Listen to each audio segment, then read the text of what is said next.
Saramago nasceu em Azinhaga, uma região bem rural de Portugal, de uma família muito simples, uma família pobre. Inclusive, ainda na época da infância, ele perde o irmão, né, que falece, e isso marca muito a vida da família e a visão de mundo do Saramago, né, essa visão mais social que o Saramago tem. A importância do Saramago para Portugal é gigantesca. Embora Portugal tenha tido outros grandes autores conhecidos mundialmente, como Camões, Fernando Pessoa, né? O Saramago é o Prêmio Nobel de Portugal.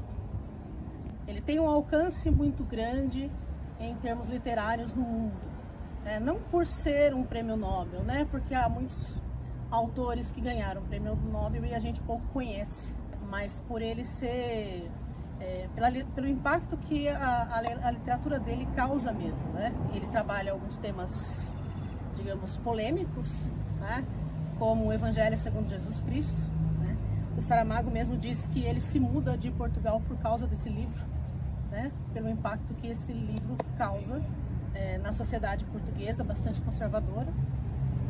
Mas a literatura do Saramago, tanto a literatura, os temas do Saramago que ele desenvolve nos livros, como o modo como o Saramago escreve, né, com, digamos, uma pontuação diversificada, uma organização diversificada do texto, né, com parágrafos bem longos, faz com que a literatura do Saramago seja sempre uma literatura que incomoda, né? Ela causa sempre inquietação.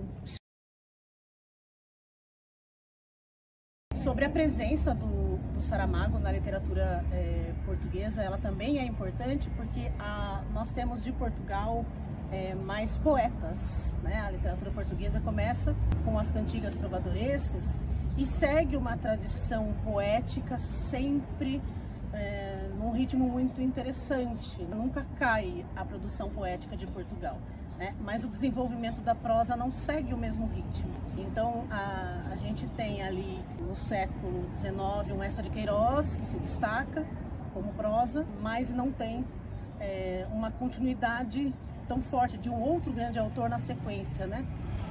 Embora a gente tenha bons autores de prosa, né, autores principalmente de romance, mas eu talvez, depois do Eça, o que a gente tenha de uma produção aí mais conhecida de prosa em Portugal é realmente o Saramago. Eu acho que é interessante destacar também que o Saramago, talvez seja um erro a gente falar do Saramago como um autor que teve impacto em Portugal, né?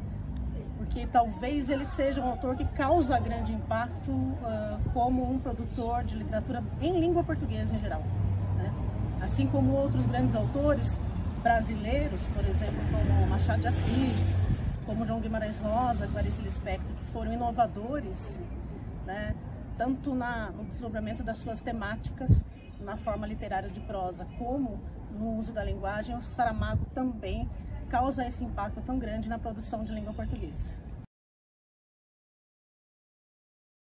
O Ensaio sobre a Cegueira, ele é um dos livros que está de um lado da produção do Saramago, porque o Saramago, ele mesmo, quando ele escreve sobre a obra dele, ele fala que ele faz dois movimentos. Nos primeiros livros dele, ele constrói estátuas, né? Inclusive ele fala disso quando fala, por exemplo, o Evangelho segundo Jesus Cristo. Eu ainda não entendo muito bem em que sentido ele coloca o Evangelho segundo Jesus Cristo aí. E em outra parte da obra dele, ele, digamos, perfura a pedra, né? Ele vai lá e vai, né, tentar ver o que tem dentro da pedra. E ele coloca o Ensaio sobre a Cegueira nesse segundo grupo, né? No grupo em que ele já está explorando o interior da pedra, né? Que ele esculpiu a estátua. E o Ensaio sobre a Cegueira não é à toa que vira um filme hollywoodiano, né? Porque eu acho que de todas as temáticas do Saramago, por mais interessantes que sejam, o Ensaio sobre a Cegueira talvez seja o que mais causa impacto no leitor, né? Porque você pensar e tentar se imaginar naquela situação caótica, né? E a gente tentar pensar toda essa questão de onde está a nossa humanidade, né? o que nos faz diferente dos animais, por exemplo? Eu acho que a parte do livro que causa mais impacto, principalmente se você é mulher, né? É no momento em que o corpo das mulheres entra também como moeda de troca para que se obtenha, né, o sustento mínimo, né, que é a alimentação mínima, que o grupo, aquele grupo opositor a todos os outros, né, organiza para oprimir. E eu acredito até que a cena prévia ao momento em que elas têm, né, que realmente entregar o corpo, é até mais intrigante, porque é o momento em que a gente vê que quando não é comigo, tudo bem, né? A maioria dos homens ali fala, mas se for pra gente comer, se for pra gente sobreviver, que vá, né? Vão lá, né? E entreguem os corpos. Então, assim, é bem impactante pensar, né? Que aquilo é uma coisa que é possível, né? Aquilo é algo possível. Tempo. Medida abstrata capaz de contar o passado, o presente e o futuro. Na física, o tempo é uma grandeza fundamental que mede a duração e a ordem dos eventos. Já no campo da filosofia, diversos filósofos de correntes distintas trataram do tema a partir de diferentes perspectivas. Aristóteles, por exemplo, propôs que o tempo é o número do movimento em relação ao antes e depois. O tempo, então, seria apenas o número ou a medida do movimento. Em contrapartida, 1619 anos depois, Martin Heidegger, em sua obra mais conhecida, Ser e Tempo, de 1927, pensa no tempo como passagem relativa à finitude humana. Independente das diferentes perspectivas acerca da definição, é consenso que o tempo é a mais importante das invenções humanas. Afinal, é o marcador da vida, destino do qual não é possível escapar, que está presente desde o início da vida, no nascimento, e ao partir, na morte. Porém, o que acontece então quando o tempo, antes visto, seja através do nascer do sol ou do relógio, passa a ser despercebido devido a uma cegueira branca, na qual tudo o que possuía cor passou a ser um mar de leite? No começo do ensaio sobre a cegueira, o tempo ainda existe, ou seja, a rotina, os relógios, os dias se passam como de costume. Porém, quando a cegueira se espalha, tudo muda e o tempo perde sua forma. Já na parte de dentro do manicômio, o tempo passa a ser contado não pelos ponteiros, mas pela espera, pela fome e pelo medo. Quando a gente fala de narrativa, se vocês lembrarem bem, o núcleo, na verdade, da disciplina que eu estou dando, ela prevê que o tempo é como se fosse a matéria-prima da narrativa, na verdade. Então, sem você ter um trabalho com o tempo enquanto uma espécie de massa ou material, que é moldado pelo escritor, você não tem narrativa. Então, você, na verdade, quando lê uma narrativa, você lê uma espécie de representação do tempo, acima de tudo. Agora, quando você pensa em tempo na literatura, isso significa muitas coisas diferentes. Uma delas é não o tempo enquanto material, mas o tempo enquanto tema. E aí você vai ter, por exemplo, na poesia, muitos poemas que falam sobre a passagem do tempo, inclusive simbolizando o tempo quanto uma figura mitológica, no caso do Cronos. Tá? Então, você tratar do tempo na literatura, você trata de várias formas diferentes. Entre elas, no âmbito temático. O que pode ser tratado num romance também, numa narrativa. O tempo tratado de maneira temática. Agora, a gente não pode esquecer que o tempo é a matéria-prima da narrativa. Pelo menos de acordo com o Paul Ricoeur. Então, o Paul Ricoeur, aquele cara que escreveu O Tempo e a Narrativa, né? É um livro, é uma obra de 3 volumes que tem na biblioteca de vocês aí. Vocês podem pegar para ler. Tá? Sim. Não existe, não tem como você tratar de narrativa sem você tratar necessariamente da forma como o escritor trabalha o tempo.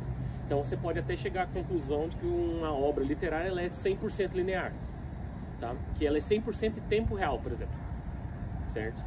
Você já viu aquele filme Birdman, eu acho que é com Michael Keaton, um filme ruim, mas não, mas ele é gravado em tempo real, ou um bom, o 1917. 1917, que é a história de um soldado que ele tem que chegar de um ponto até o outro e mandar um recado. E aí você acompanha o filme por 1h30 dele andando em tempo real até o ponto e dando recado, sabe? Então ela é 100% em tempo real. Existe uma homologia, portanto, entre o tempo em que eu estou assistindo o filme e o tempo que está passando dentro do filme. Pode ser assim, certo? Mas você tem aí, dali até um filme que nem o Amnésia, por exemplo, que é o contrário, que é o filme contado de trás para frente, você tem ali uma infinidade de variedades. E essa variedade, o que determina ela é a criatividade do escritor, na hora que ele maneja os eventos que ele está narrando e que ele ordena do jeito que ele quer. Tá? Numa narrativa, os eventos eles prescindem da marcação abstrata do tempo. O que é a marcação abstrata? São exatamente esse código que a gente usa para dizer a hora. Um mês, semanas, dias, minutos, segundos, etc. Certo? A gente sabe que tem livros que têm a marcação do tempo bem abstrata. Então, às vezes um livro cheio de cartas e as cartas têm a data e o horário que a pessoa escreveu certinho. Um livro não precisa disso, na verdade. Por quê? Porque os próprios eventos que estão sendo narrados é uma medida de passagem do tempo. Então, se o cara fala, eu viajei, vamos supor, eu conto que eu viajei para Osasco, certo? Você sabe que eu demorei 1 hora ali de carro. Você sabe que porque esse evento dura 1 hora. Eu não preciso dizer, eu viajei por 1 hora. Você sabe que eu viajei por 1 hora. Entendeu?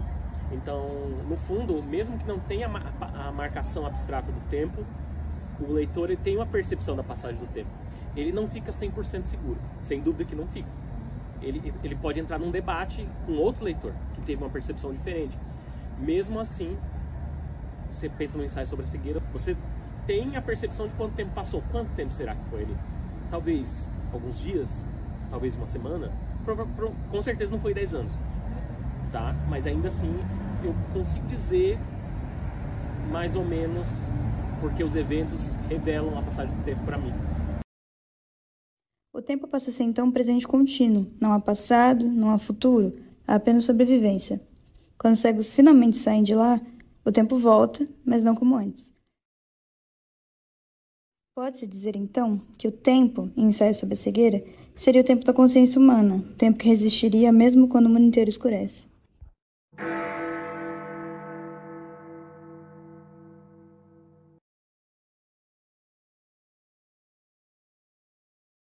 Pode seguir. Tem uma espécie de making off, né? Ficou até com blur na câmera. Pronto. Nossa, era desse jeito que eu tava imaginando as filmagens. Poxa. Você não tem uma Sofia também, né, linda? Qualquer presença do Saramago na Ele é tão fofinho, tá parecendo o Arnaldo, velho. O que você falou? Não parece o Arnaldo, ó, fofinho. Que ele sabe, né? E a senhora então, é Portugal, né, mamãe? Caramba, não tem nem que... Por que vocês estão me gravando? Você, na verdade, quando leu a narrativa, você... Fundamental. Então, Ali, ó. já que você começou a me dirigir, então eu vou incorporar o autor. Vai. O tempo é fundamental.